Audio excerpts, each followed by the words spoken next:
There we go. Okay.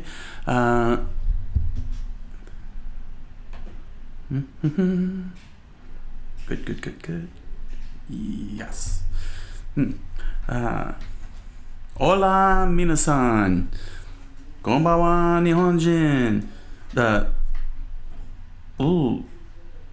Konbanwa, American-jin. Konnichiwa, Nihonjin. Konbanwa, American-jin. Coqui-sanです。はじめまして。よろしくお願いします。Some Possible Man の小説家、そして Japan Society の日本語の学生です。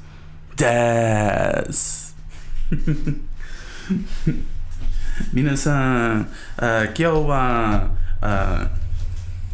君の名は読んで、日本語の読んで、はがくで英語を読みます。今日は英語を読みます。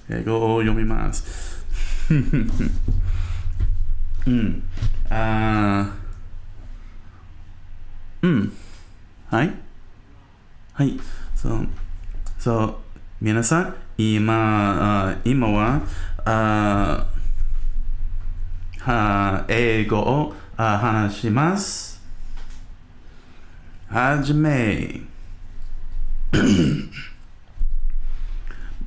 Ladies and gentlemen, everyone, today I'm going to be reading the Hagakure, translated by William Scott Wilson. It's a very old book that I had, and I didn't get much reading done out of this, so I figured this would be a great opportunity for the English segments of my show to read Hagakure and learn a lot from this book. From what I understand, this is something that businessmen, that the business world would read, and such. It's a very highly.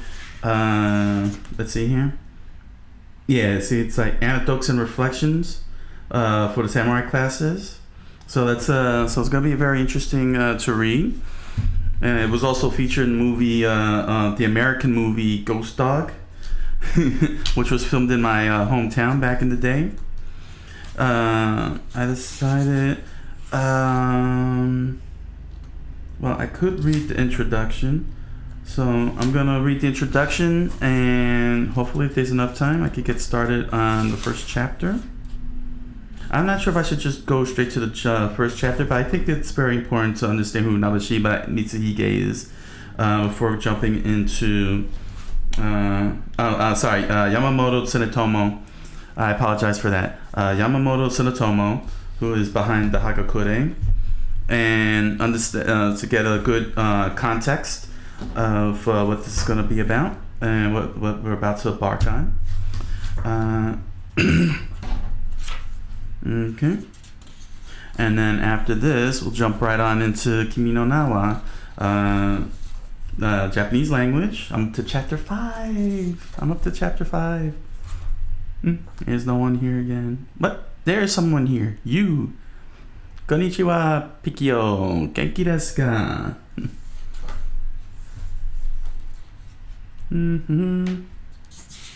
So, for all of my English-speaking viewers in Japan, I shall begin the English translation of Hagakure.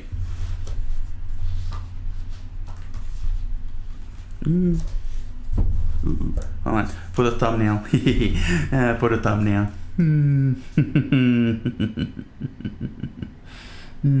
Put my face a little more closer.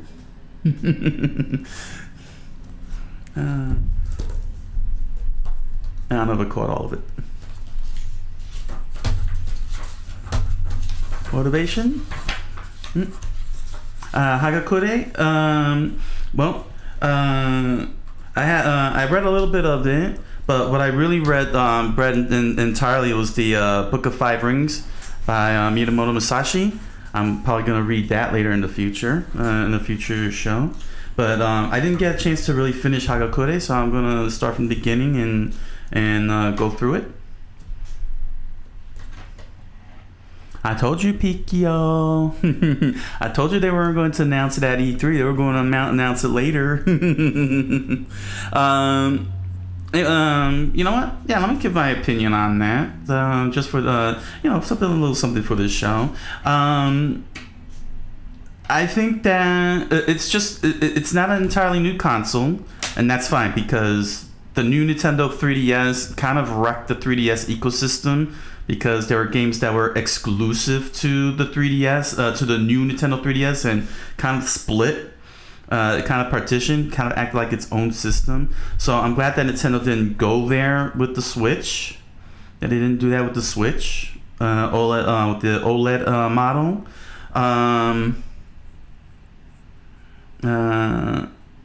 Pico says Japan is gloomy and hot. Yeah, well.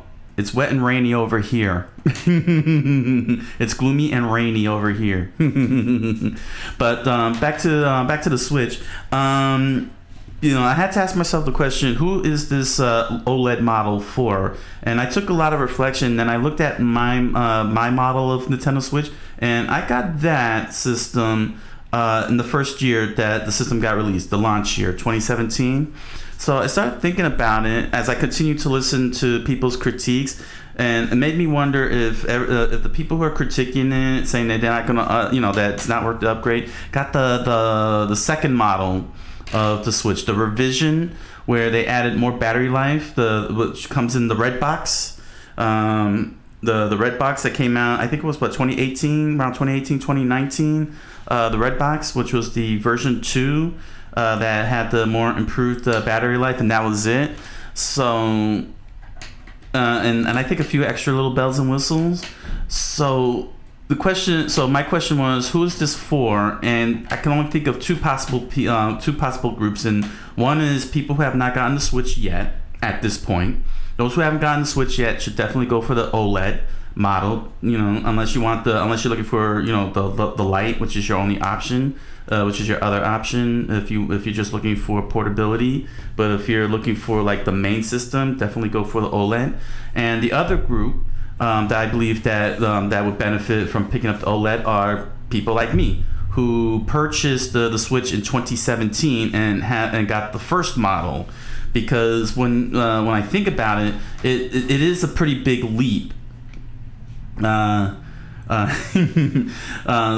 that the version 1 model, the launch model, those who picked up the Switch from March 2017 to March 2018, like me, would benefit picking up the OLED model because that's a 3-system jump. You're talking about you're jumping the red box version, the revision, and you're jumping the Switch Lite into the OLED. So that's kind of like a 3-system jump, 3-system leap, so to speak. That's an upgrade from 3 systems. So I feel like, those are the two who would benefit from it. But if you got the red box, which by now is already oversaturated, which is now, the most common version in the market, as well as the Switch Lite, I wouldn't recommend going to OLED unless you're into OLED. If you're into the OLED, pick up the OLED, or if you're a diehard collector and you want every version, I could see that. But if you're just like a laid back gamer, or you're looking for the new Tegra X, or the Tegra X, you're looking for those upgrades, just wait for the Switch 2 or Switch Pro, whatever it is that Nintendo's going to go with on the next system. And and for those who are collectors, hardcore collectors, jump at it. If you never picked up it's looking for your very first Switch, get the OLED, hands down. If you're not picking up the Switch Lite, and if you're like me, who got the system in 2017, between that window from March 2017, March 2018, I would say it's not a bad upgrade. It's not bad to make that upgrade jump if you want to do it. I personally, I'm probably gonna just wait it out. I'm personally gonna wait it out. because something tells me that in 1 year Nintendo's gonna announce the Switch 2. But knowing Nintendo, they're probably gonna do it or something crazy. I mean, Nintendo's so unpredictable with what they're doing. But definitely it really depends on your poison. But in my personal opinion, unless you're a hardcore collector, you're a diehard Nintendo fan, you're picking up your first Switch, or if you're in my situation, having the 2017 models, go for it if you want to. I mean, I'm not telling you to do it, but I'm just saying, that it's not a bad thing in those situations. But if you already got the version 2 or the Switch Lite, and you we're expecting 4K Tegra X2, that kind of stuff, I would hold back. I totally understand not wanting to upgrade, and I would say just hold back, hold back. But what I'm saying is that it's not a bad thing. The Switch model is not bad as people are trying to make it out to be or anything. It's not a bad thing. It's just very situational. It's extremely situational in terms of doing the upgrade. But if you're definitely getting your first, it's going to be your first Switch, OLED or the Lite. Go for OLED or the Lite.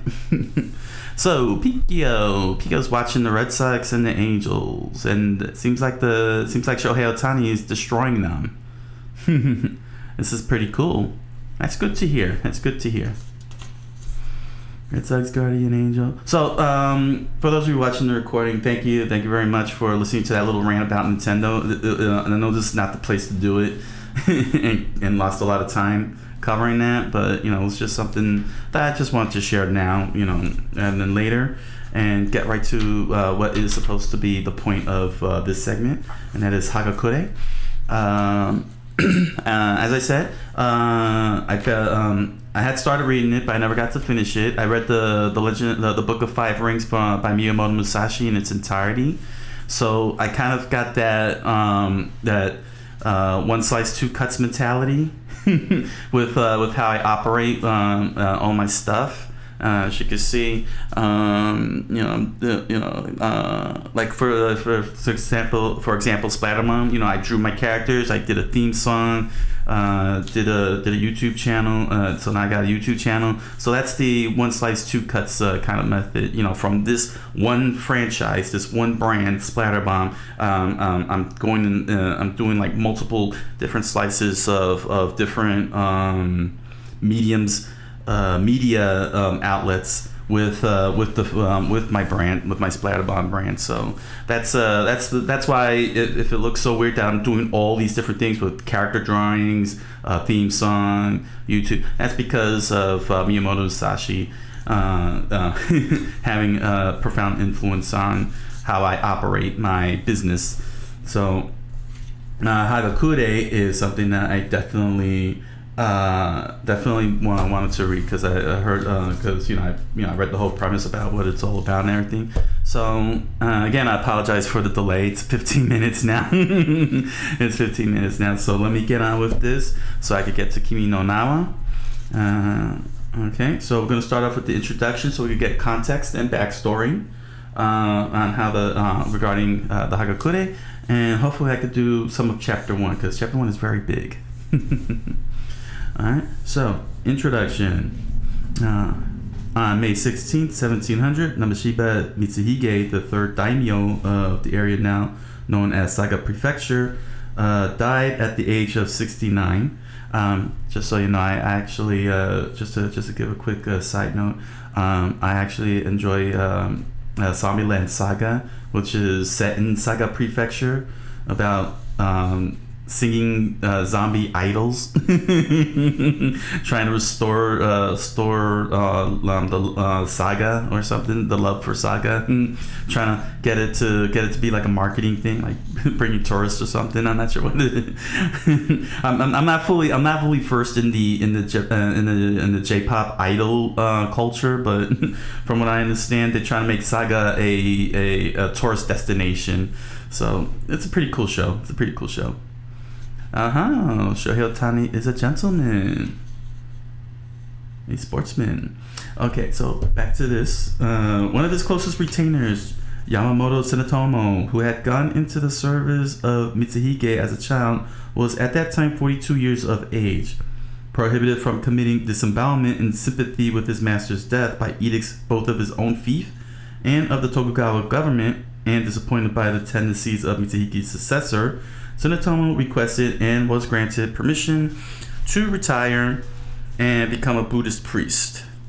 That summer, he moved to a small hermitage in a place called Kurotsuchi Baru, about 12 kilometers north of Saga Castle, and lived there in semi-seclusion.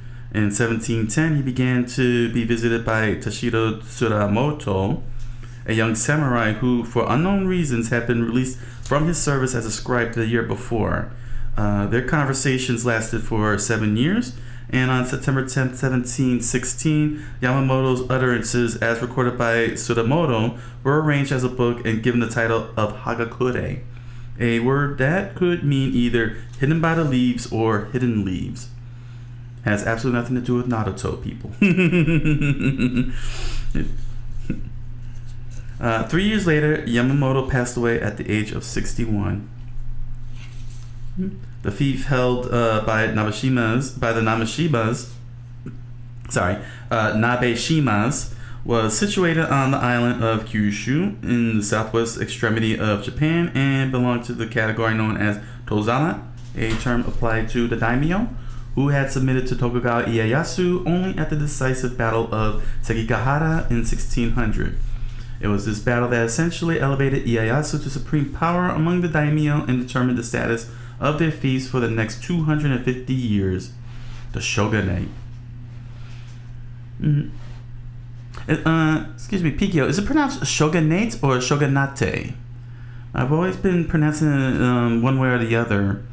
The English translation, the way that they translate it in English, we would pronounce it as shogunate, but I know that in Japanese, nate would be more nate.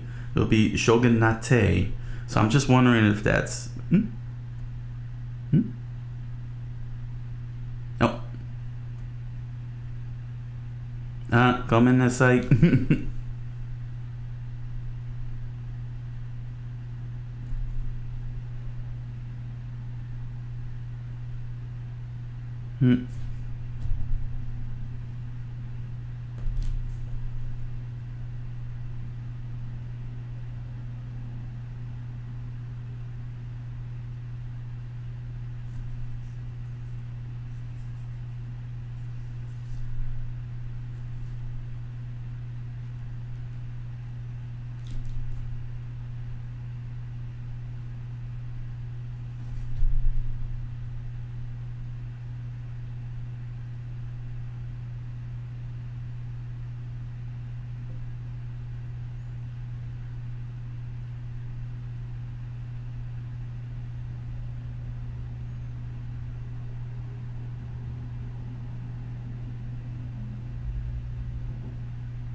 Whoa.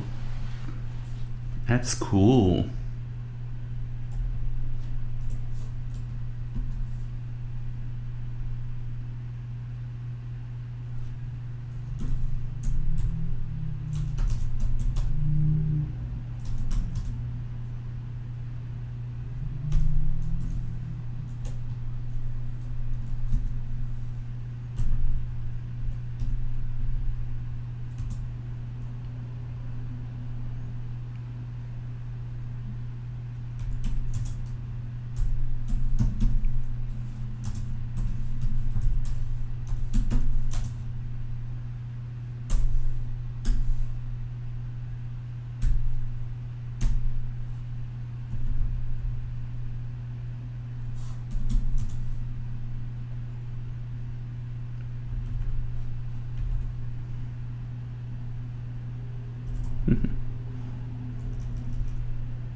Continue here.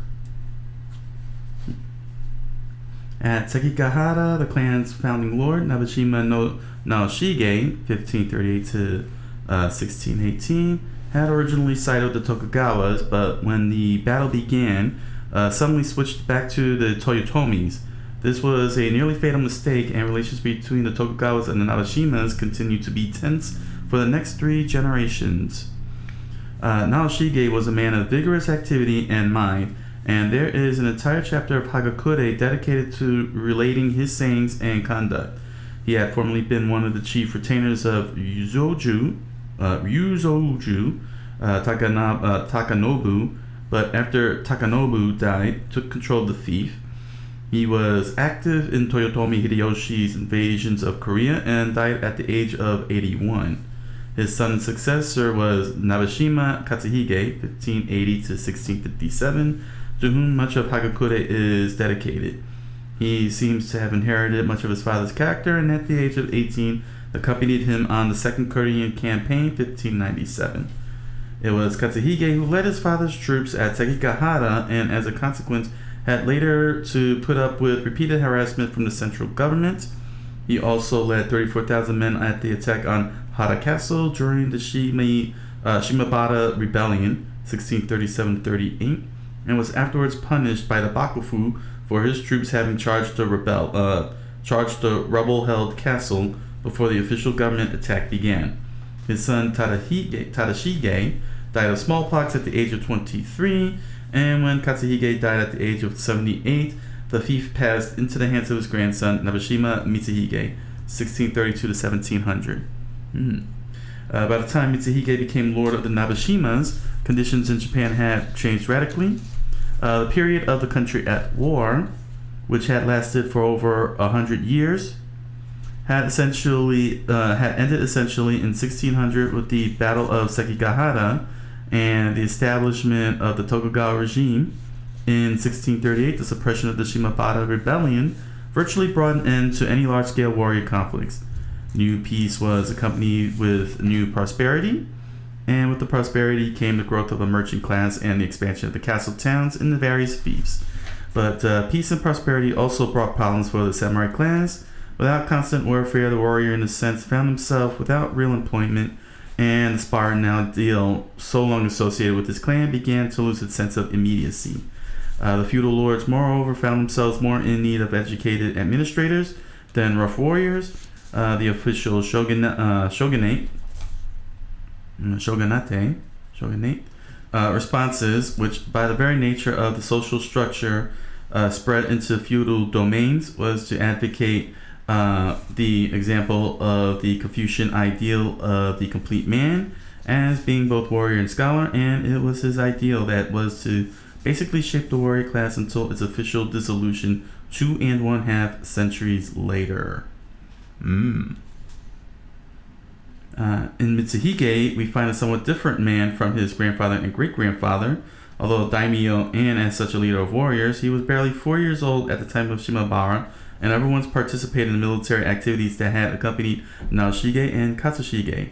The new emphasis on learning was reflected in the man, for although his grandfather had once burned all of his poetry books when he was young, it remained a subject that Mitsuhige was not only interested in, but also encouraged other samurai to study. Moreover, under the shogunate ordinance of 1635, which in part required the wives and children of the feudal lords to reside in the shogun's capital of Edo, Mitsuhige's upbringing was no doubt more cosmopolitan than if he had grown up in the relatively unsophisticated area of Saga. Yet Mitsushige proved his ability as a governor, and it was he who consolidated the foundation of the Nabeshima clan. Mitsushige had been feudal lord for 2 years when Yamamoto Tsunetomo was born on June 11, 1659. Tsunetomo's father, Yamamoto Jinenmon,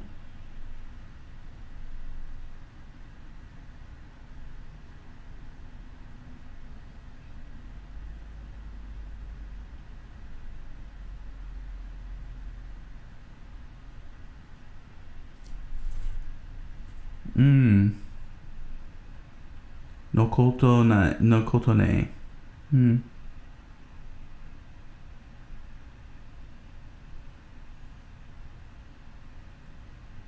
Shogun no koto ne? Am I reading that right? Yamamoto Jinenmon was a man whose character bordered on the eccentric. He was 71 years old when Tsunetomo was born. Wow. And had served as a retainer to both Naoshige and Katsuhige. Shogunate.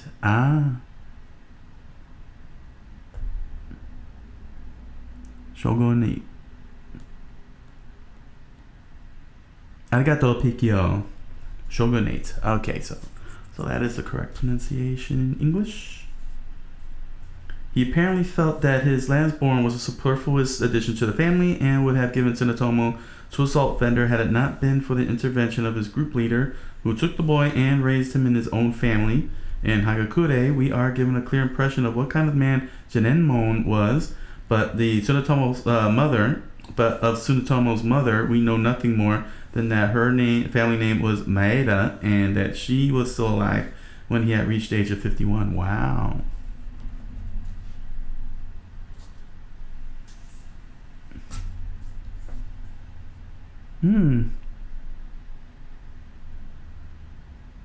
Pikio, Pikio never heard, you said, Pikio says, I've never heard that before, shogunate. Really? Yeah, that's been, that's what people say in English, shogunate. But I wasn't sure if that was the English or if that was Japanese. If that was the English translation or if that was the Japanese translation. If that was in Japanese. Shogunate. Where are we at? Okay. Tsunetomo was a sickly child, and he relates that the doctors predicted that he would not live past the age of 20, despite his fragile health. However, he was employed as a page to Mitsuhige by the time he was 9, and it was to Mitsuhige that he remained devoted for the rest of his life. Mitsuhige seems to have been impressed by Tsunetomo's ability in literature, for he encouraged him in his endeavor, and they both studied under a man of letters by the name of Kuranaga Rihei, who made overtures for Tsunetomo to become his successor. The young page, however, was more interested in running off to play Mitsuhige's son, Mitsushige. I keep mispronouncing it. My apologies. Mitsushige's son, Tsunashige, and soon found himself dismissed from service altogether. For the following years, there were no outstanding incidents in his life, and by the time he was 20, he was still without an official position. It is related that at this juncture, someone pointed out to him that his face was too intelligent and warned him that Mitsushige disliked such an expression. Tsunetomo states that he spent the next year in front of a mirror trying to correct this fault. Wow. Just for having a face that's too intelligent. Interesting. Moshiroi. Oh, moshiroi. It was about this time that Tsunetomo began to despair of ever gaining the position as a retainer, and he began to visit a man who was to have no small influence on his life. This was the Zen Buddhist priest Tannen. Let's see here. His birth date is unknown, but he passed away in 1680. A man of unbending integrity and will, who had resigned his post as head priest of the major Nabashima temple as a protest against the death sentence of another priest, and when recalled, refused to return. Zen Buddhism and the samurai have been closely related since the 13th century in Japan, when the Hojo regions had discovered that its vitality and rejection of life as an object of special craving had much to offer the warrior.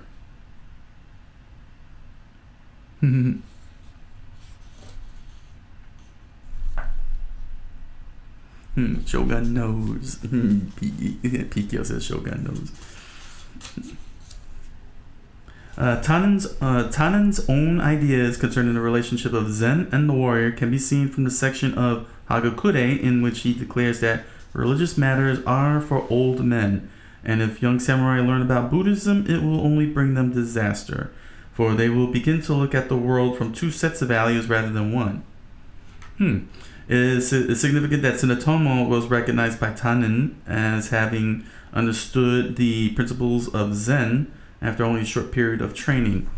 Another man who was to have considerable influence on Tsunetomo during this period and in later years was the Confucian scholar Ishida Ite, who was well known in Saga for his sincerity and integrity. He had been an advisor to both Katsushige and Mitsushige, and had at one time been exiled for 8 years due to his uncompromising opposition to an opinion of the daimyo. Wow. That must have been some opinion. It is likely that Tsunetomo's sense of extreme loyalty, we're almost there, loyalty was more than somewhat encouraged by his lessons from this man. Finally, among the men who influenced Tsunetomo's attitudes was his nephew, Yamamoto Gorozaemon. Gorozaemon was actually Tsunetomo's elder, and it was through his efforts that the young samurai was finally given some minor position. Tsunetomo was dissatisfied with his lot, however, and put forth more effort to become a good samurai. Finally, in 1686, he was summoned to Edo as a scribe and was later attached to the imperial capital of Kyoto. Unfortunately, the following year, Gorozaemon took responsibility for a large destructive fire and resigned from his position. His protege necessarily followed suit. Pikio says, there is not a Japanese person who does not know Shogun.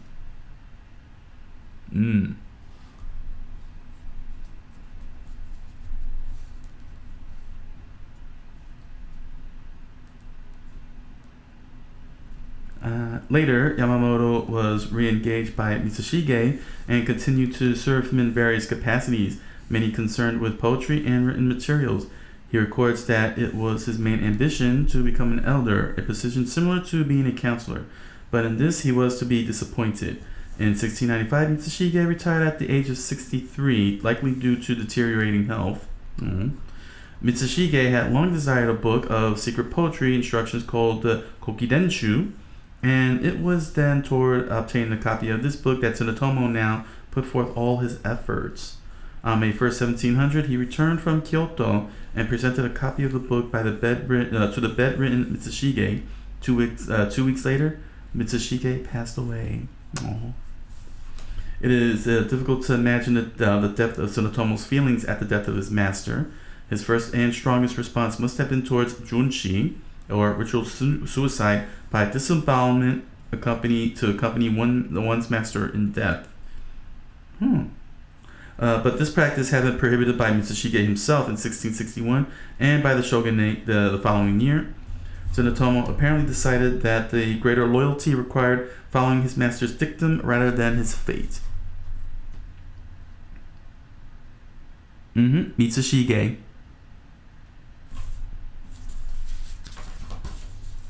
Is his full name here?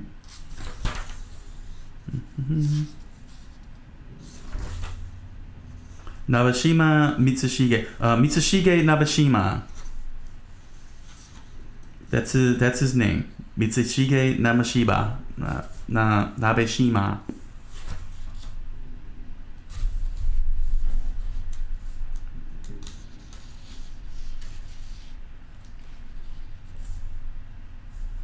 Thus, at the age of 42, Yamamoto Tsunetomo shaved his head and became a Buddhist priest, his wife becoming a nun. In his 20 years of service, he did nothing for which he is noted in Japanese history, and today his name is virtually unknown to the Japanese public. It is a fact that he never once participated in battle, and the values that he advocated belonged more to a period almost 100 years before his time. It is perhaps surprising how penetrating his words are to us now. Fascinating, fascinating. So he disappeared off the face of the earth. Wow. He went into a quiet life, apparently. To speak of Hagakure, it is perhaps best to state first what it is not. That is a well thought out philosophy. Hai, Pikyo.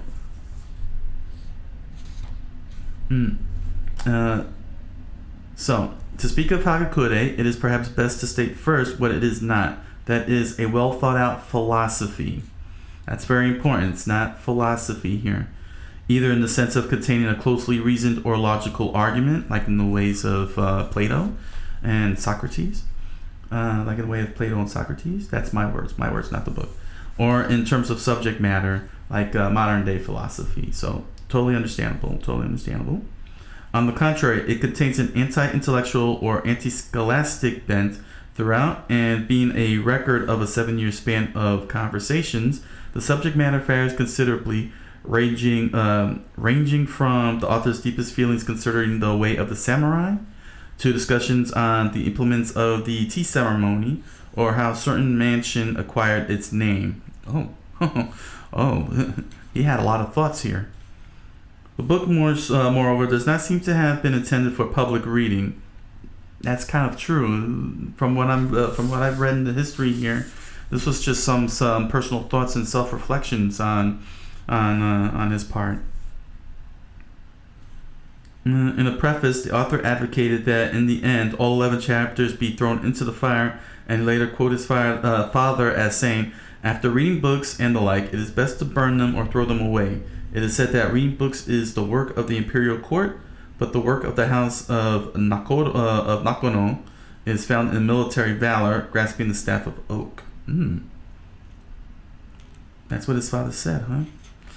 It is a moot point at any rate as to whether Yamamoto really intended that the result of his efforts of 7 years was to be disregarded, or whether he was simply prefacing his work with the kind of protestations not uncommon in Eastern literature. But it is certain that he never dreamed that his reading audience would be as wide as it finally was. He was the absolute samurai, his thoughts for the most part stopping at the boundaries of the Nabeshima fief, and for years the book remained the secret property of the Nabeshima clan. Hagakure may be regarded as an expression of Yamamoto's sincerity. His extremism and singularity were not held in check by any anticipation of judgment from the outside, and it is doubtful that he would have felt any such restraint in the first place. His mentors and perhaps geographical precision gave encouragement to his own radicalness, and a single idea that focused his thought was not prone to compromise or dissuasion. Tsunotomo dwelt on death as the greatest act that a samurai could perform for his master, but was not simply a romantic who brooded on dark thoughts. He was keenly aware of the events and issues of the day and responded to them within the framework of his own insights. This he set down in Hagakure. It would not be quite correct to suggest that the words of this comparatively obscure man have had a radical effect on the thought of Japan, but one would not be amiss in saying that in them is reflected quite clearly, the extremity of one of its currents. That's what it is. Extremity of one of its currents. So that's actually interesting. So basically, this is just nothing more than just his thoughts of what he saw. This is Tsunotomo Yamamoto's just thoughts and opinions of what he was experiencing during his time alive during that period. So, as it states, this is not philosophy that he's waxing here. He's just basically stating either common sense or opinions of what he was, what he saw when he was alive. So, that's actually very interesting. That's a very interesting backstory. Very amazing. So, we won't take the Hagakure too seriously. We won't take this way too seriously into this extremism, but we'll definitely hear what he had to say of what he saw of the world in his time. So Pikio says Shohei Ohtani's next. Kira Kira. Look at all those beautiful stars. Hope he hits a home run. All right. So this is a pretty long chapter, isn't it? This is from the first chapter, and as you can see here, the text is broken down like so, and then you can see on the next page, it's like this. So since they're all in piecemeal paragraphs, we could take, I'll do a couple of pages and move on to Kimi no Nawa and get into Japanese before the top of the hour, and close out the day with chapter 5 of Kimi no Nawa. Ooh. Daisho. Go Daisho. Sounds like a name. That's a name. Go Daisho. Alright, so from the first chapter. Alright. Although it stands to reason that a samurai should be mindful of the way of the samurai, it would seem that we are all negligent. Consequently, if someone were to ask, what is the true meaning of the way of the samurai? The person who would be able to answer promptly is rare. This is because it has not been established in one's mind beforehand.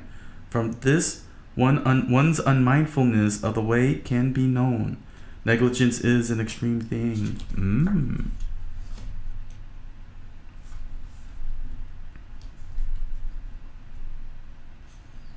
Okay.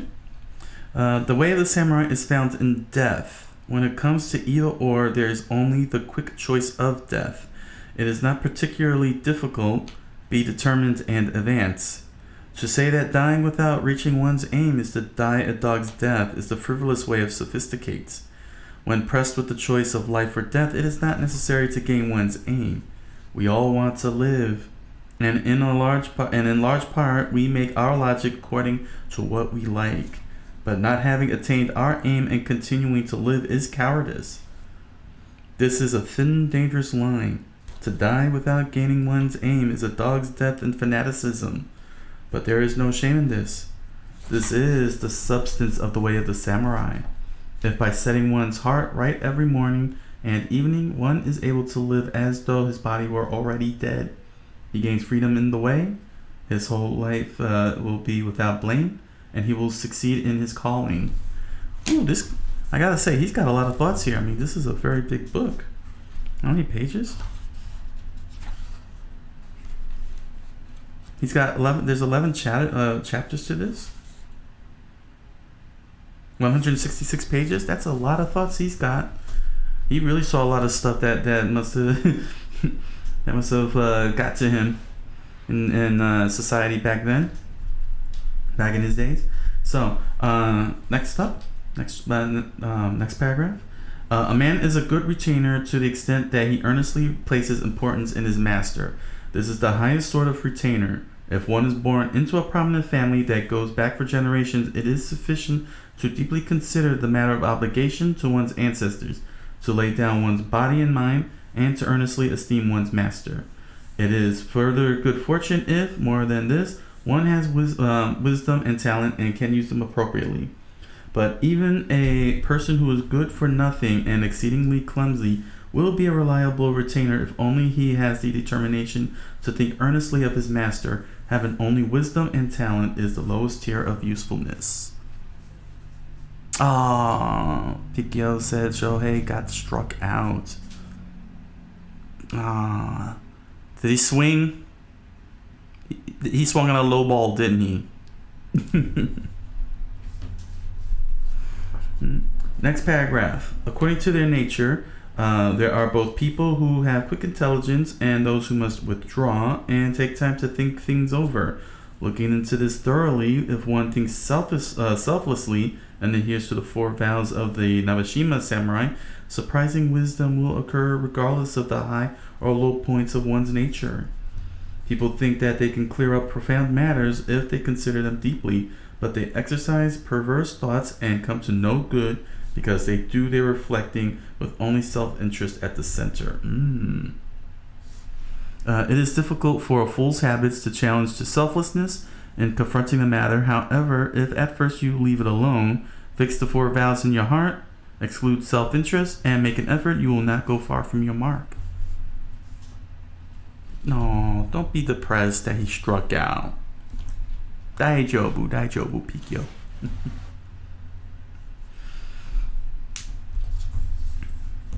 Next paragraph. Because we do most things relying only on our own sagacity, we become self-interested, turn our backs on reason, and things do not turn out well. As seen by other people, this is sordid, weak, narrow, and inefficient. When one is not capable of true intelligence, it is good to consult with someone of good sense. An advisor will fulfill the way of the samurai. When he makes a decision by selfless and frank intelligence because he is not personally involved. This way of doing things will certainly be seen as by others as being strongly rooted. It is, for example, like a large tree with many roots. One man's intelligence is like a tree that has been simply stuck in the ground. Interesting. That's an interesting insight on intelligence there.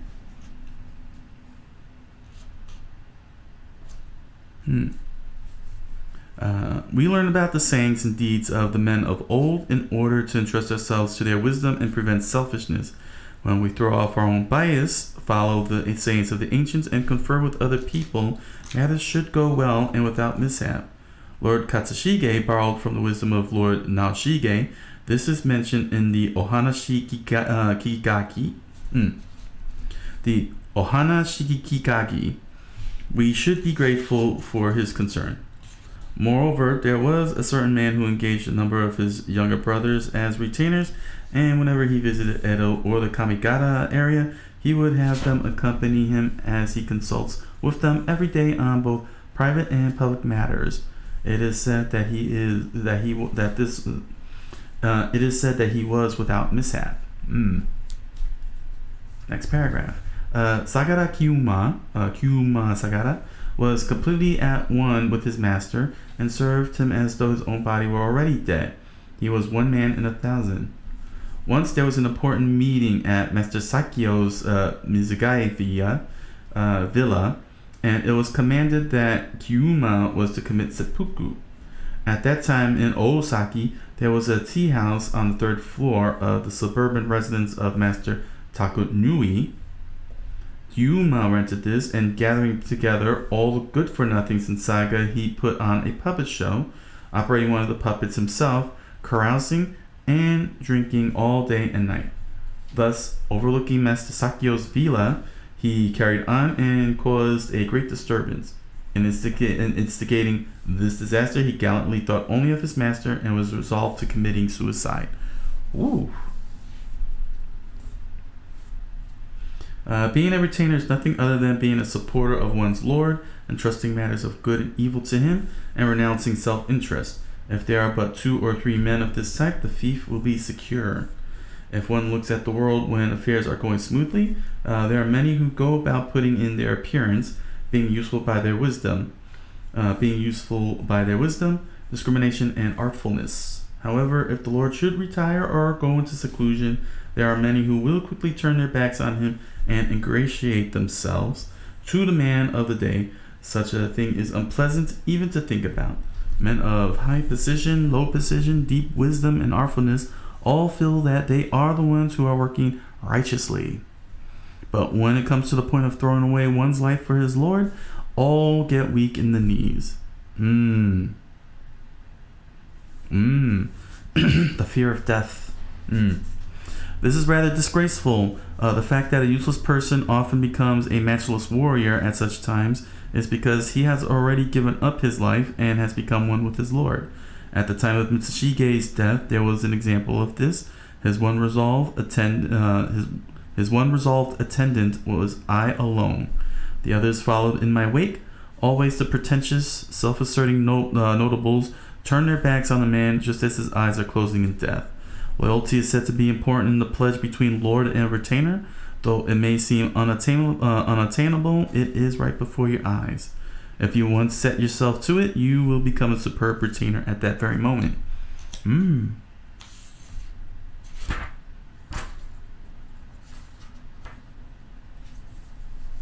Okay, next paragraph.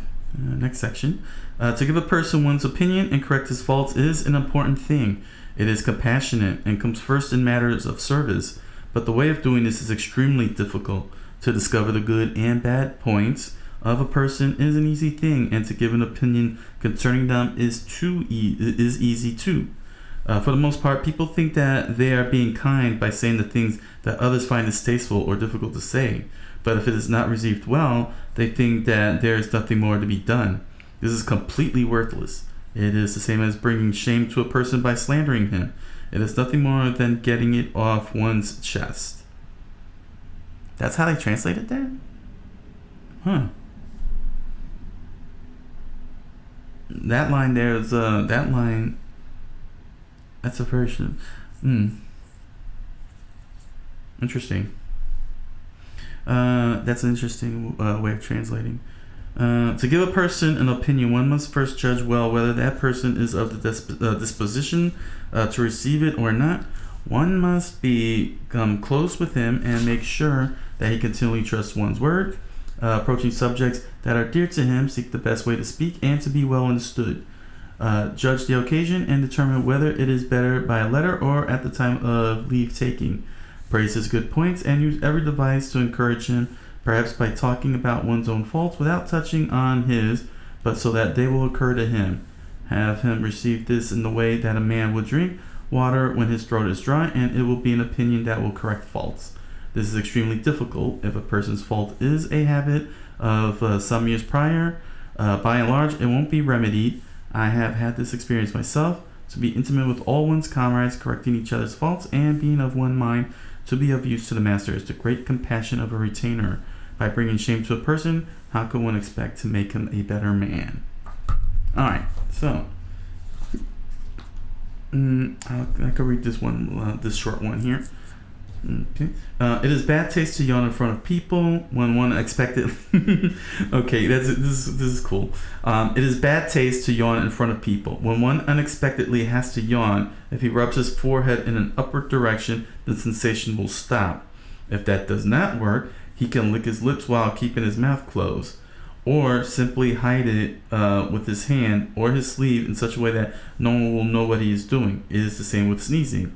One will appear foolish. There are other things besides these about which a person should use care and training. Okay, I find that funny about yawning. That's actually really interesting. That's it's very fascinating. Yawning. How small the world can truly be. All right. So when a certain person was saying that present matters of economy should be detailed, someone replied that this is not good at all. It is a fact that fish will not live where the water is too clear, but if there is duckweed or something, the fish will hide under its shallow and thrive. Thus, the lower classes will live in tranquility if certain matters are a bit overlooked or left unheard. This fact should be understood with regard to people's conduct. That's actually interesting. That's very interesting. Okay, so I'm going to stop here because I got to get to Kimi no Na wa. I'm sure that's what many of you are here for. I don't have something to well, I'm at page 23, so I'll make a note of that. I shall make a note of that. And next week, we'll continue on with Hagakure and the English segments. So, ladies and gentlemen, everyone, thank you for joining me on the English segment. We'll now begin to speak Japanese. Just to note that you are cordially invited to subscribe to my channel. Please select the subscribe button and RSVP in the comments below. I thank you for your subscription and your viewership. And you could join us here in the chat room if you're interested, and enjoy all that is my show. And with that said, it's time to speak Japanese. It's time for the Japanese segment.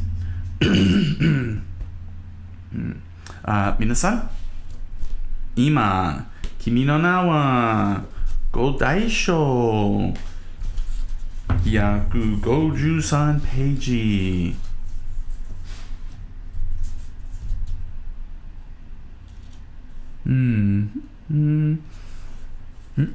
はじめ、読みましょう。5大章再演。これ。ここ。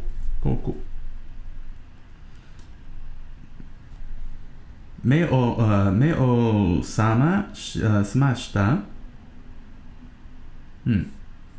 目を覚ましたその瞬間に確信があった。俺は上半身を feather. 羽をけ、羽あか、はげて、羽はげて、自分、はい、自分の体を見る。放送、はい、放送。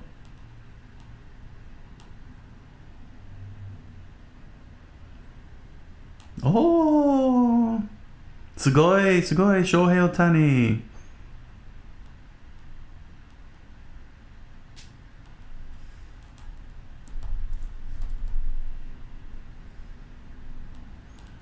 細い指。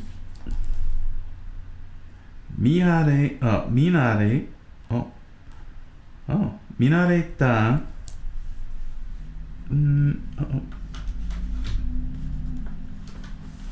カタカナ、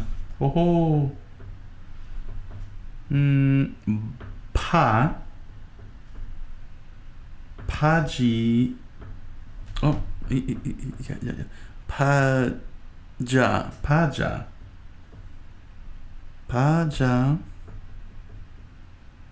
パジャマ。パジャマズ。パジャマズ。PJs。パジャマ。見慣れたパジャマ。胸の膨らみ。三つ肌。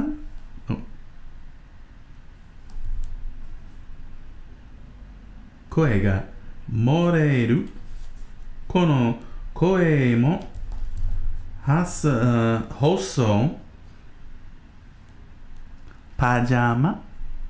Correcto, Picchio?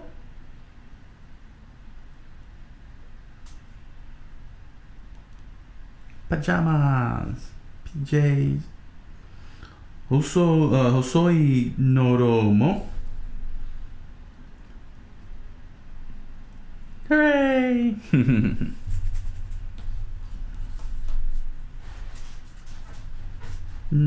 血も肉も羽も皮膚も三つ葉の全部が温度を持ってここにある。生きている。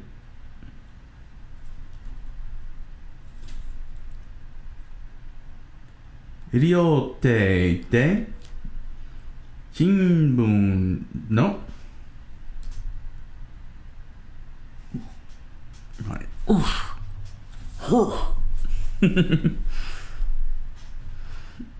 新聞の腕を抱く。なまらがあふれてくる。はい、コレクト。の、じゃあ。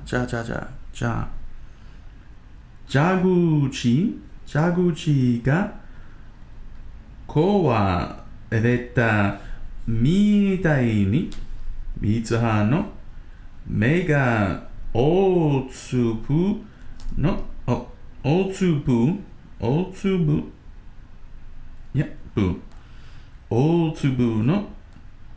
涙をこぼし続ける。その暑さが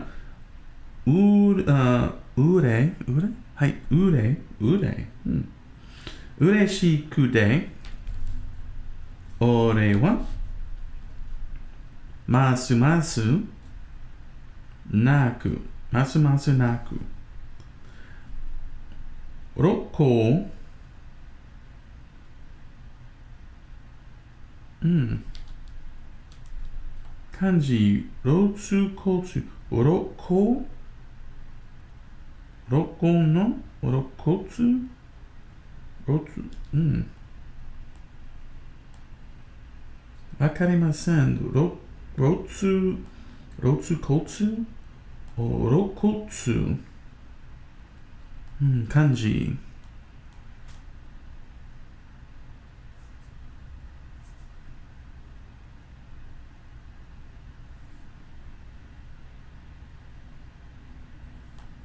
No, 蝶々。うん。バタフライ。うん。の中で心臓が喜んで跳ねている。俺は膝を右げる。露骨。はい、ありがとう、ピッキオ。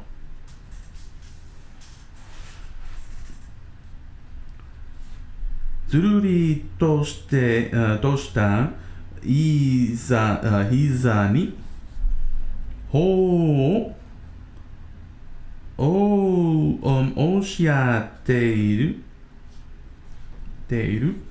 三葉の体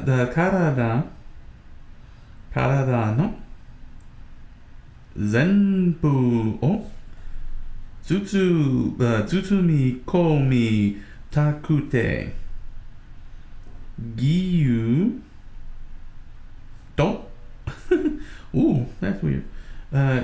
義勇と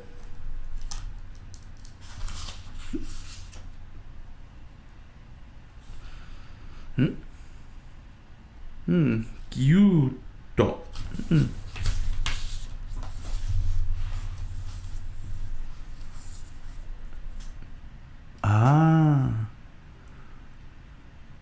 はい、ありがとう、ピキオ。体をほるめていく。三葉。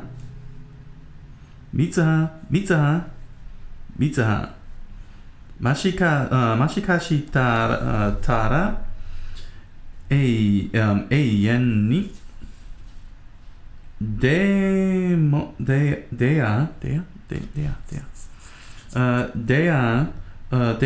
うこ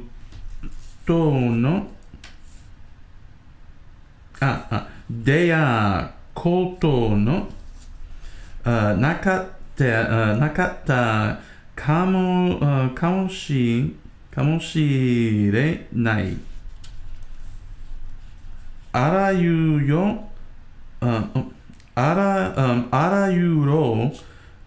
可能性をくぐりめけて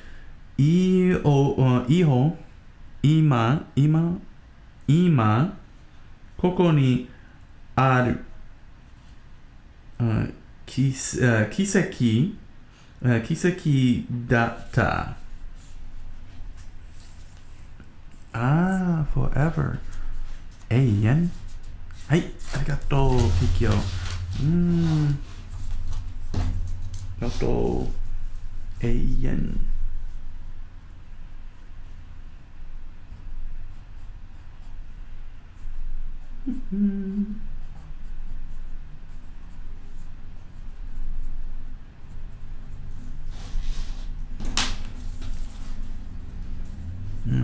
ここ。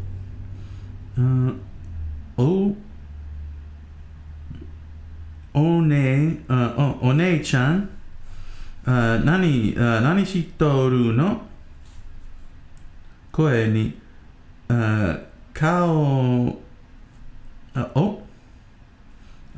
声に顔を上げると、ふすま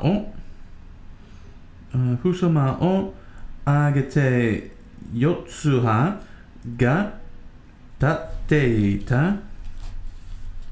あ、妹だ。俺は涙声でつぶや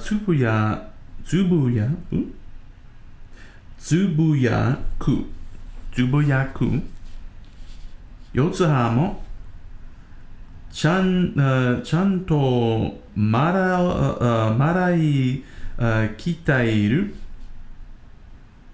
涙と鼻水でぐちゃ。はい。でぐちゃぐちゃ。でぐちゃぐちゃ。お、ぐちゃぐちゃ。うん。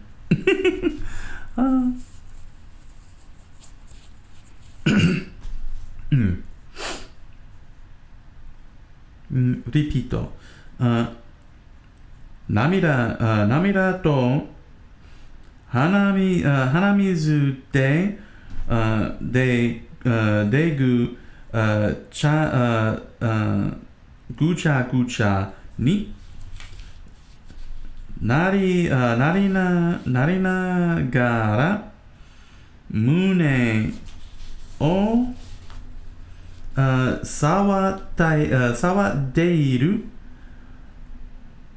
姉の姿を呆然はい。呆然 dashes 呆然と見つめている。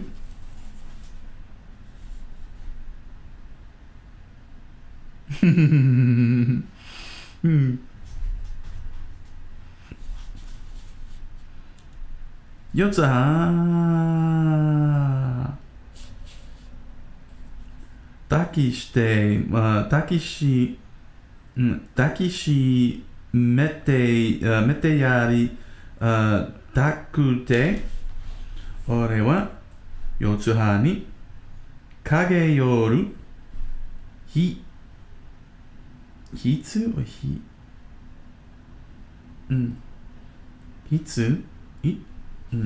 と四つ葉を息を飲んで、俺の鼻先でピシャリとふずまを閉めた。難しい。ちょっとばあちゃん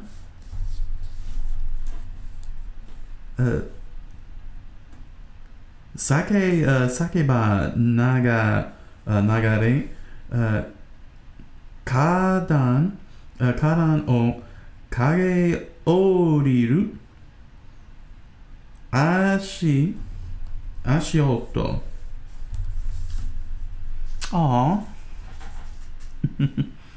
よ、抱きしめて hold me tight。お姉ちゃん、いや、カタカナ。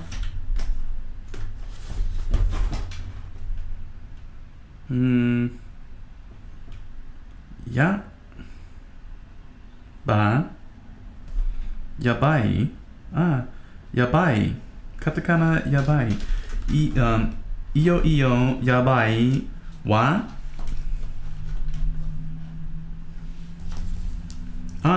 人、コンペキ粉は入れてまったよ。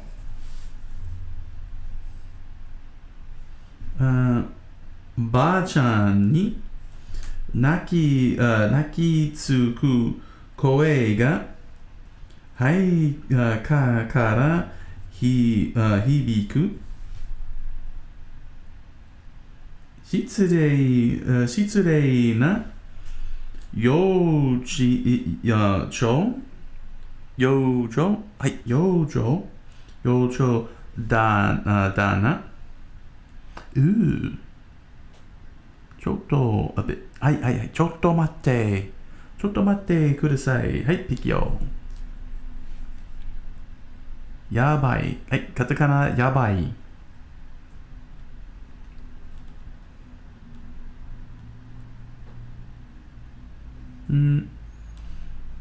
はるばると地区を越えて、俺が街を救いに来てやった、来てやったいいのに、難しい。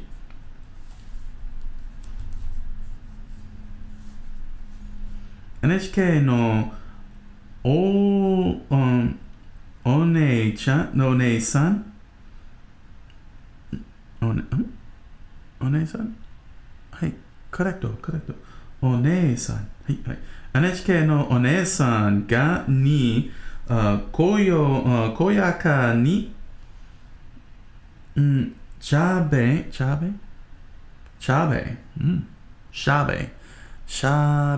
い。しゃべ。ありがとう、ピッキオ。しゃべっている。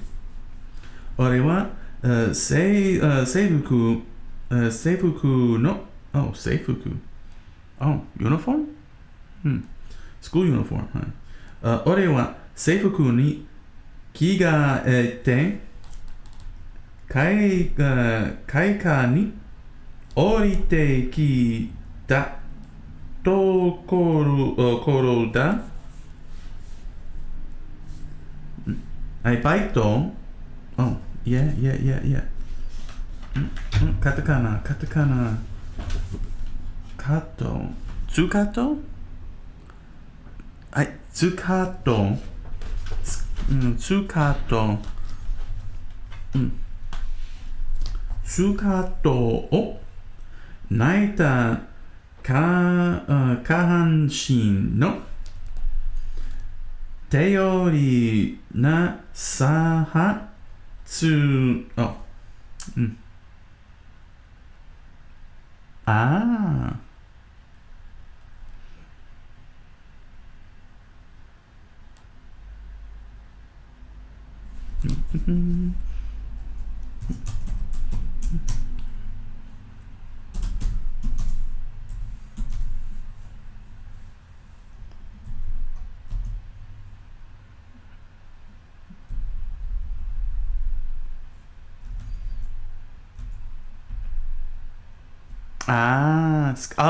スカート。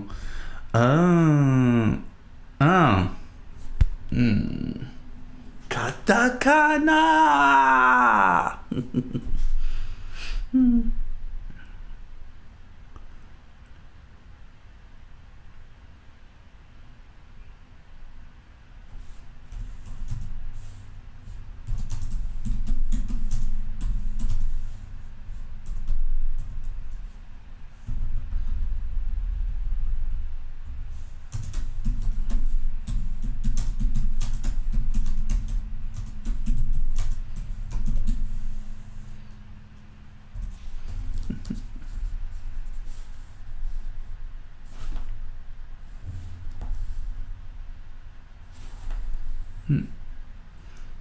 スカートを泣いた下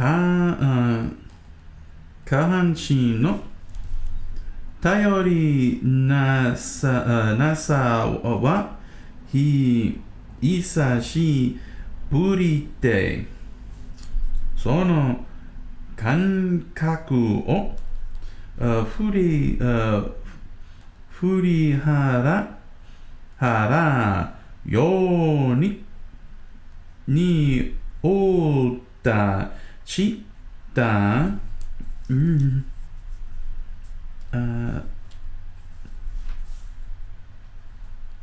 にお立ちで、カタカナ。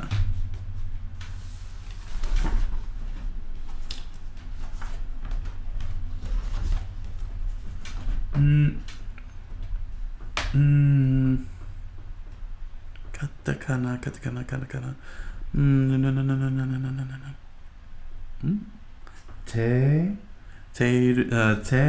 テレビ。テレビ。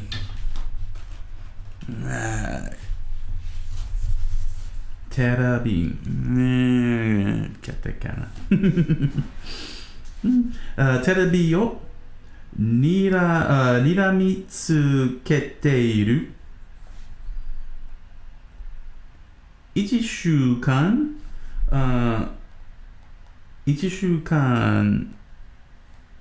ほろ一週はい、コレクト。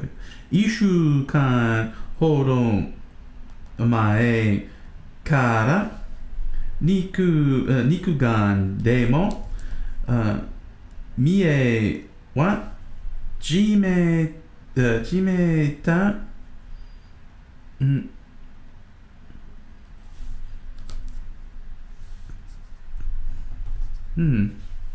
ティアマトティアマ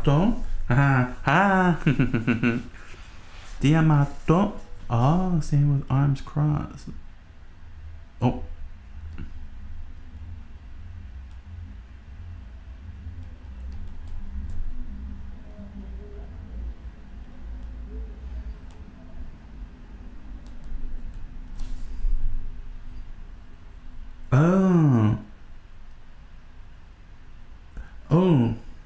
週間1週間1週間はい、適用1週間丸前から1week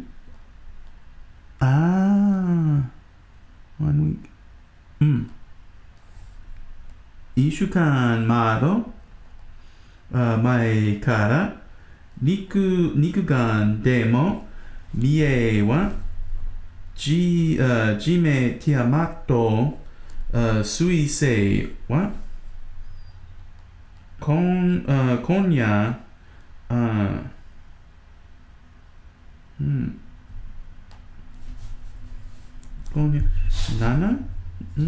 7時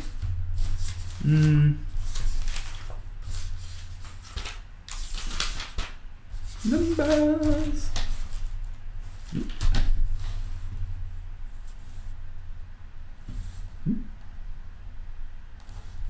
はい、コレクト、7時。漢字7時。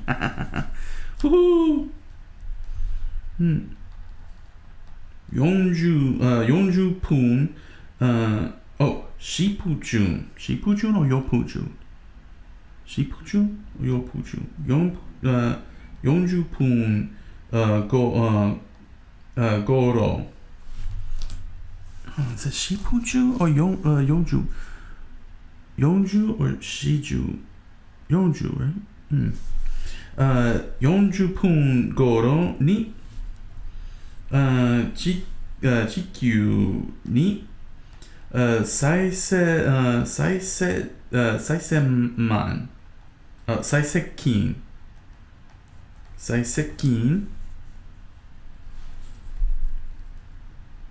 近し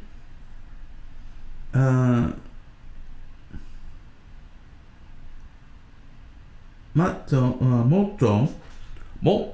も明るく輝くと見られています。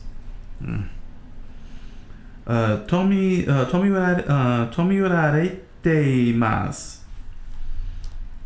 随にピザカタカナさピク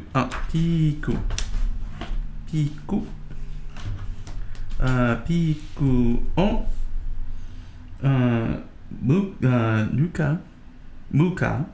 迎えた、すみません。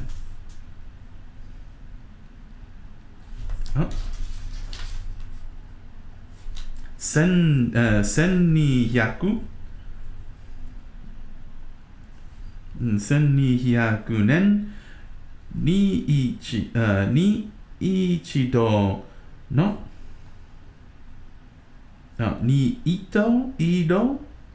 二度の天体カタカナ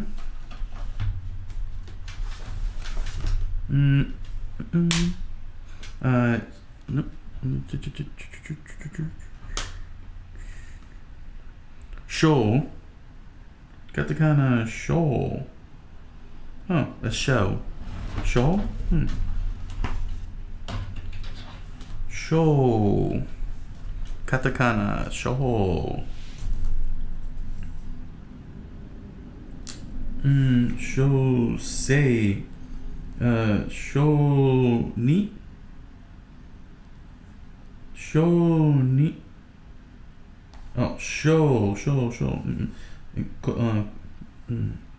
ここshow 各地ではさまざまな盛り上がりが声やまだまにそうつぶやくむしゃぶるいがするおはよう三つ葉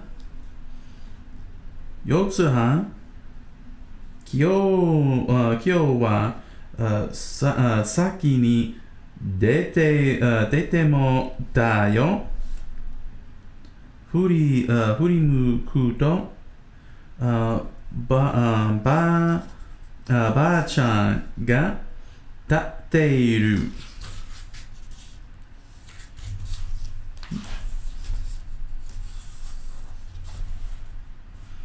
ばあちゃん前期そう俺は思わず影夜ぼんに急須を乗せてばあちゃんは今でお茶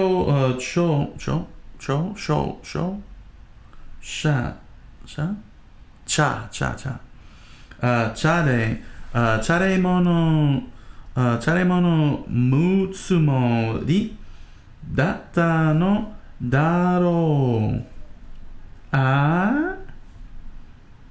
おやあんた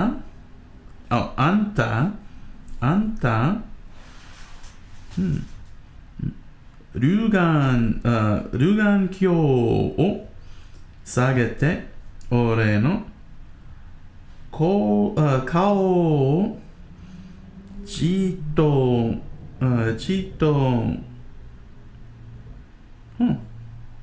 見るじわりと目を細めるあんた三つ葉やないんか夏なんで絶対カタカナバレー。絶対バレーにないと思っていた悪事が露呈してしまったような後ろめたい気持ちに俺はなる。俺はなる。あんた、you, me? 俺ありがとう、ピキオ。あなた、あんて、甘え。はい、ピキオ、ありがとう。いや、でも彼は、好都合では、ばあちゃん、していたの？ばあちゃんは、特に、費用上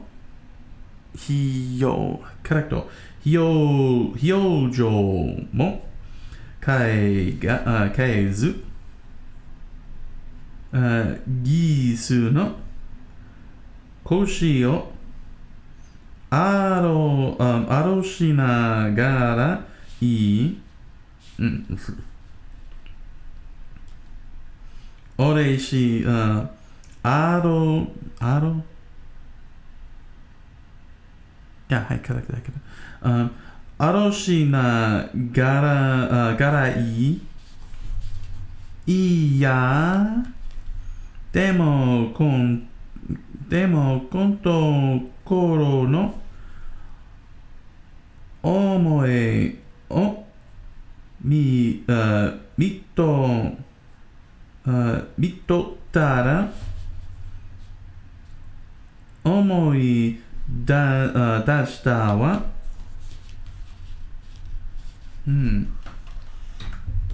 カタカナらしい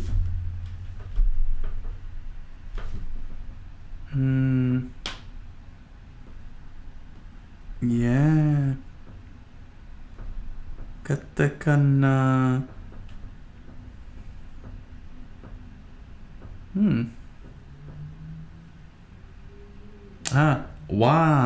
わし。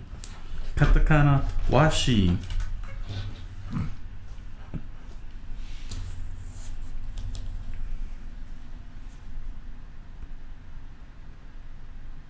はい、ありがとう、ピキオ。わし、カタカナわしも、カタカナわし、もしょ、はい、カレクト。もしょじの頃、不思議な夢を見とった覚えがある。なんと、コリア、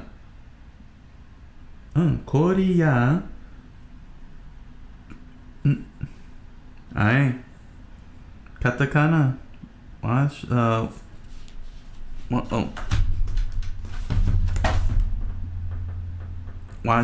い、カタカナ、わし。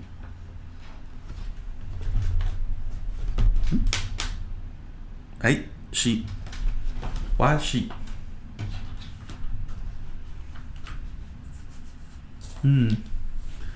コリア、話が早くて、さすが、2本、昔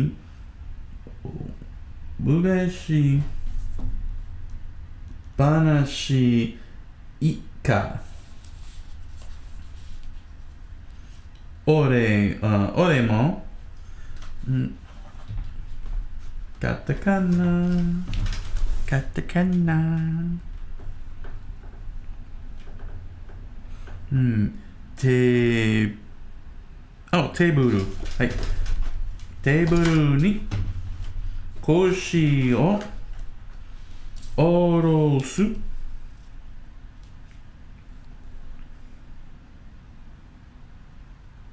ばあちゃんが俺の分のお茶も入れてくれる。ずずずずとお茶をすりお茶を飲みます。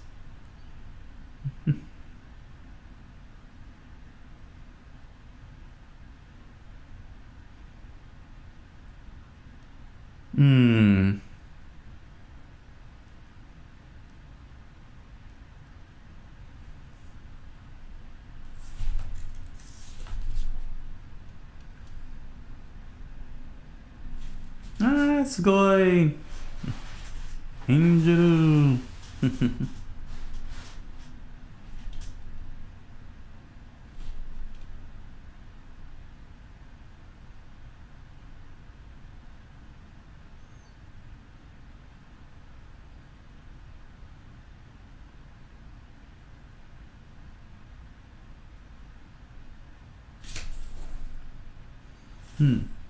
こう。ばあちゃんは、話を続ける。俺は体操明しな夢やった。いや、夢とやりは、俺は別の申請やった。わし、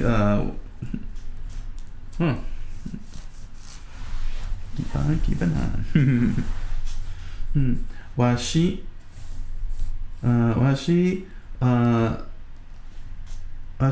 はまる。わしは、まるで知らない街で、知らない男になった。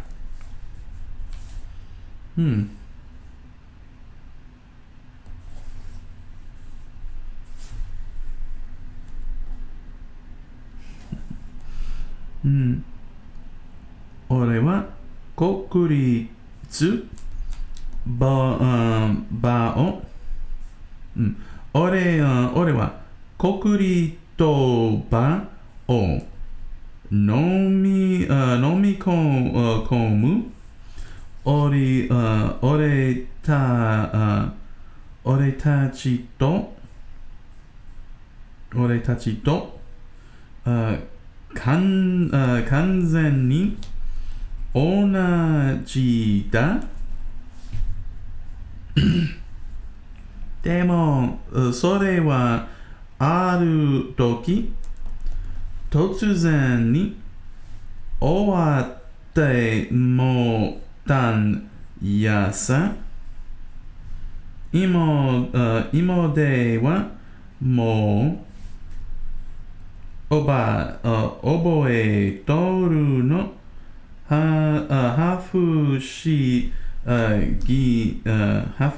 議な夢があったということだけ。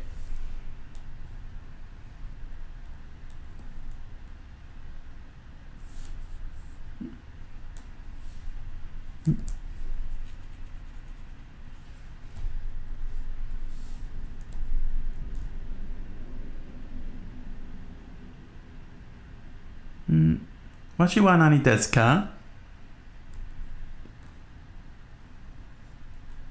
うん。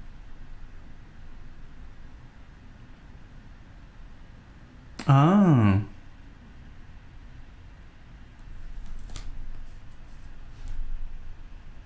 あ。ああ。はあ。はあ。面白い。うん。ああ。私、わし。ああ。うん。うん。うん。ショート。うん。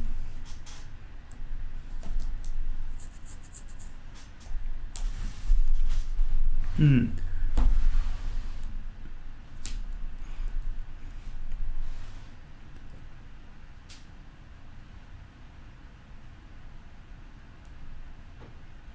うん。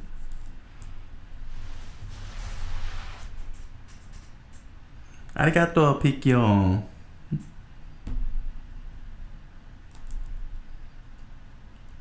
その夢でわしが誰になっておったのか、記憶はすっかり消えてまった。うーん、消える。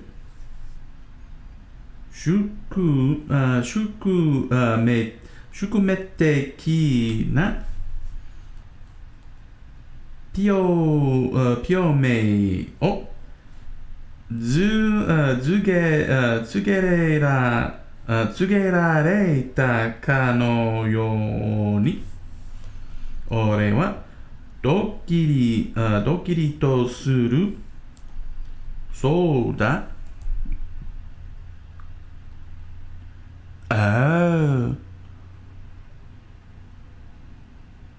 あおばあちゃん。うん。おばあちゃんの話します。そうだ。俺も抱き、三葉の名を、名をわあわす忘れていた。すべて自分の妄想だと思い込もうとしていた。ばあちゃんのしわだらけの顔がどこか寂しそうな色を帯びる。だから今のあんたを見ているものをあんたは大事にしないよ。どんなに特別でも夢は夢。うん。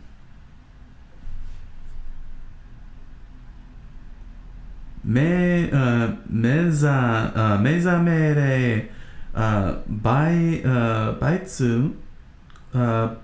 通か必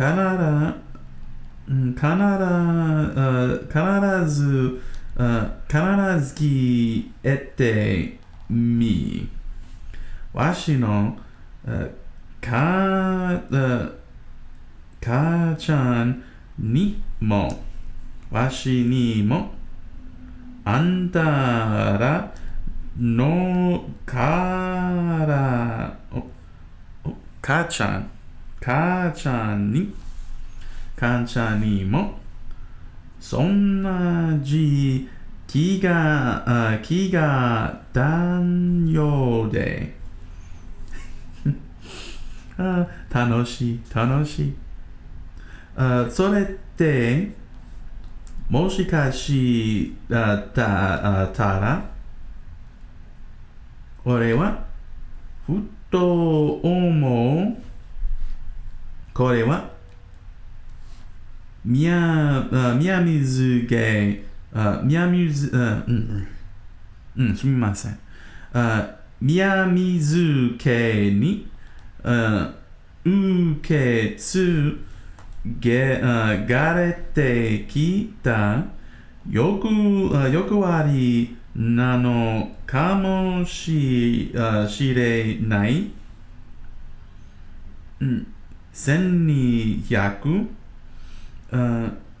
1200年ごとに訪れる厄災。それを回避するために数年先を生きる人間と夢を通じて更新する能力巫女の役割。宮水の血筋にいつしかそうなった。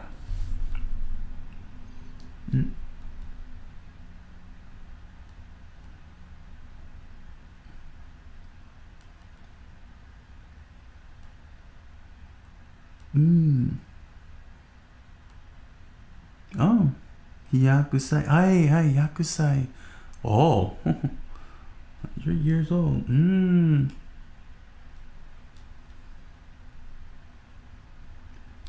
世代を超えて受け継がれた警告。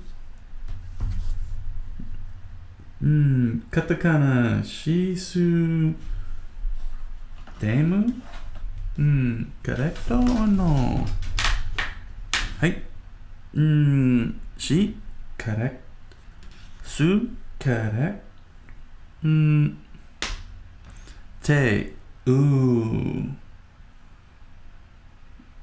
incorrect. システム。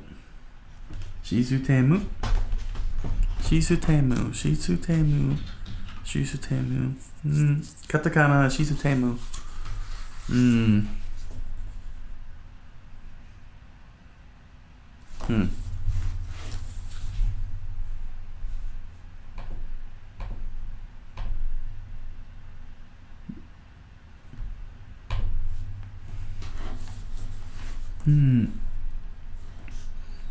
もしかしたら宮水の人たちのその夢は全部教のためにあったのかもしれない。俺はばあちゃんの顔をもうすぐに見て強い口調でいい。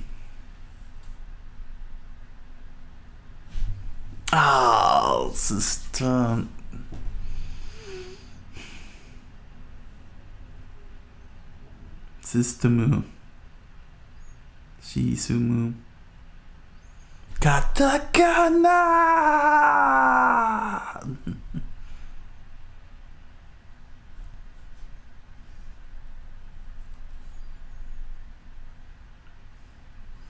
ねえ、ばあちゃん、聞いて。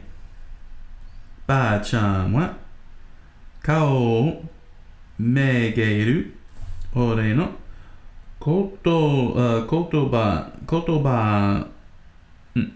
葉をどうけとめたのか、その表情はいまいち読めない。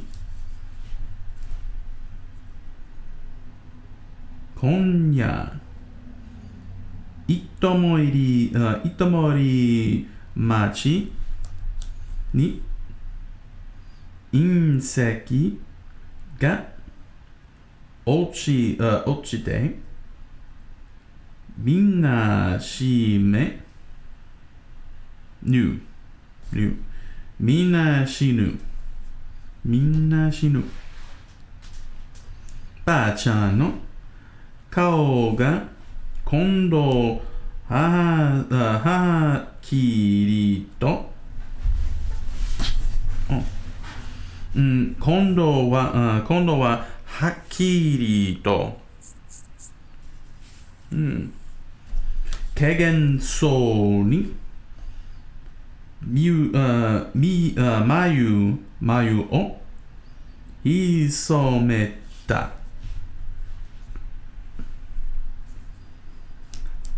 そんなこと誰も信じないって以外に普通のことをいい。ばあちゃんだな。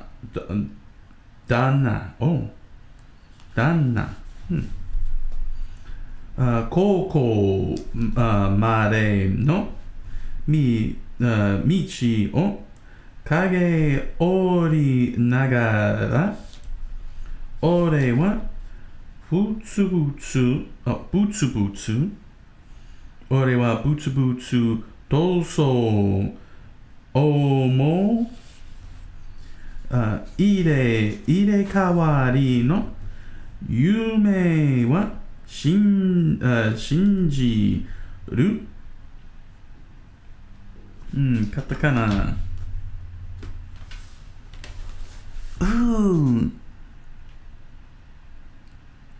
みんな死ね。Oh, everybody dies.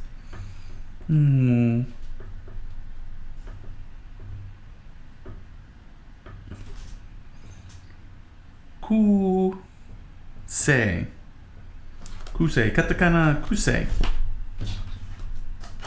くせに隕石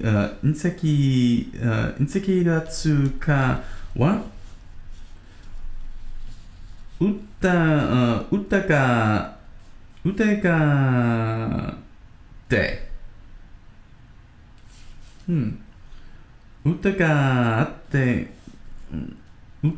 って遠い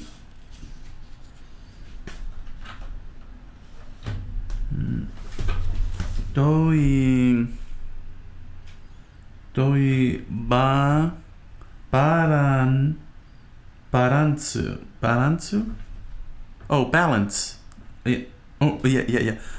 バラソース。Yeah. No.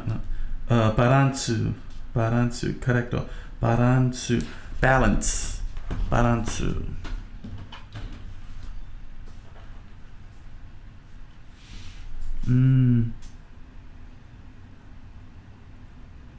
誰も信じない。No one believes. No. バランス、感覚、なんだのばあちゃん。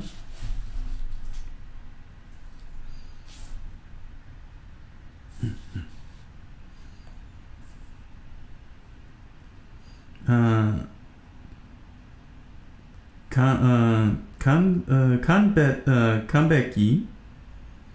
璧に遅刻の時間で周囲に人影はほとんどない。ビーチクバチクと山鳥の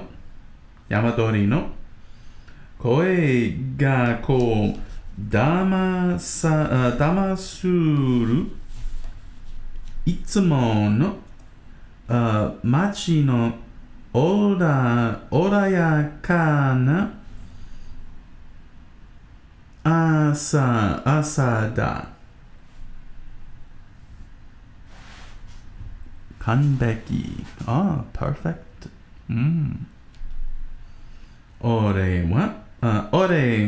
俺たちでやるしかないと俺は思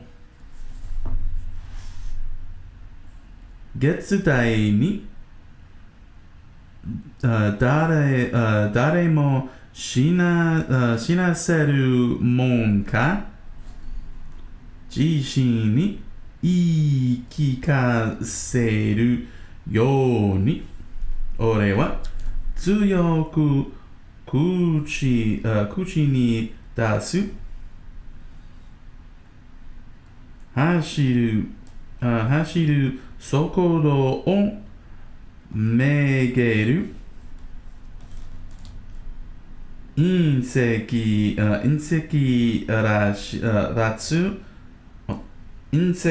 落下までもっと半日もいいのだ。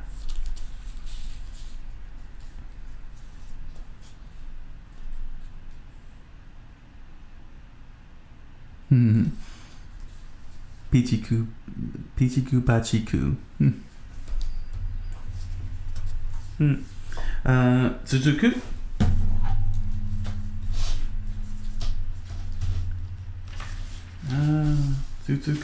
ページ159。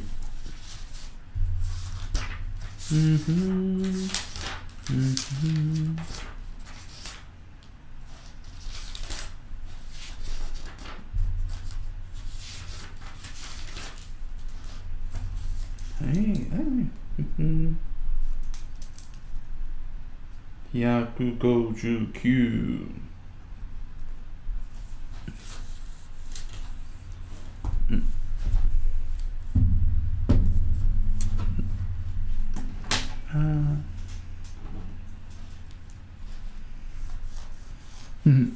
ピチクパチクオノマノペア。おっと。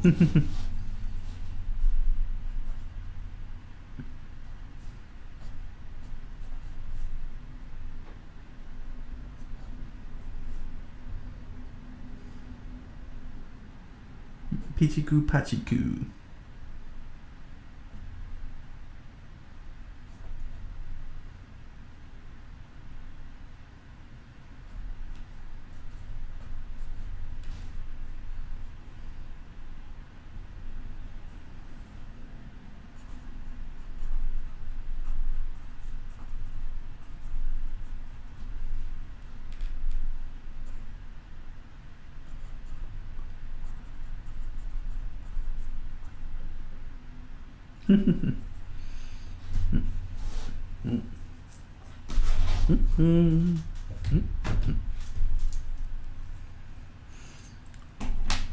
はい。皆さん、ありがとうございました。楽しいですか？すみません。次のライブストリーム、火曜日。お、木曜日。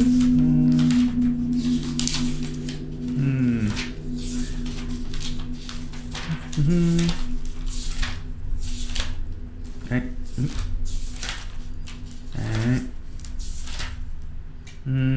はい、木曜日。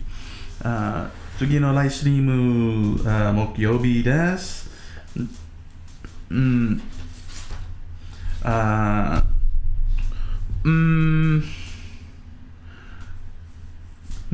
木曜日、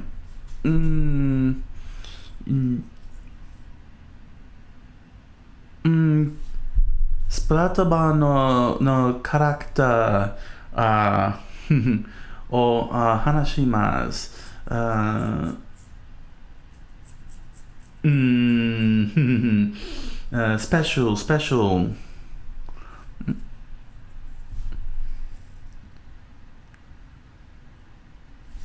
お疲れ先。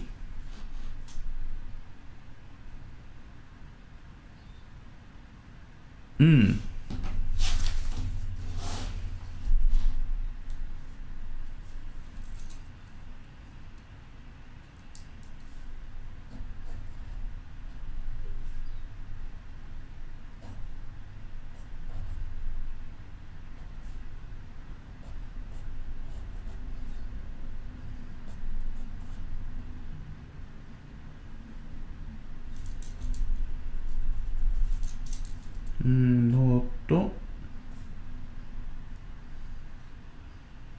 様。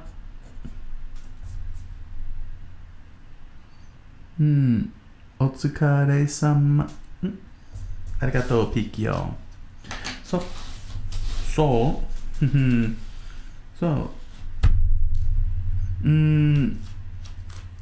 ありがとう、皆さん。どうぞ、サブスクライブをください。コメント、上。